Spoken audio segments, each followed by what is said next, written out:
In today's video, I'm going to teach you how to delete all drafts in Gmail. Alright, so I'm starting here on my browser, and I'm just going to go ahead and open up gmail.com.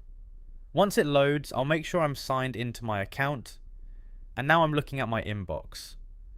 From here, I'm going to move over to the left-hand side where all the different folders are listed. I'm going to click on Mail, just to make sure I'm in the main Mail view where everything is accessible. Now on this left sidebar, I'm going to scroll down a little bit until I see the Drafts folder. Once I spot it, I'll go ahead and click on Drafts, and that brings up a list of all the draft emails I've saved but haven't sent yet. Alright, now that I'm in the Drafts folder, I can see all the emails waiting here. At the top of the email list, there's a checkbox above the emails. I'm going to click that checkbox and it selects all the drafts that are currently visible on the page. You'll see them all highlighted so you know they're selected. Once that's done, a small message appears at the top giving the option to select more than just the drafts on this page.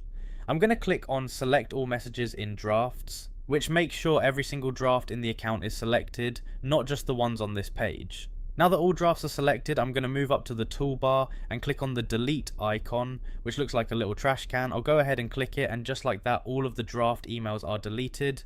You'll see the list refresh and the drafts folder is now empty. At this point, all those unsent emails are removed from Gmail, so you don't have to worry about cleaning them up one by one. You can always come back here in the future, if new drafts are saved, and repeat the same process to clear them out.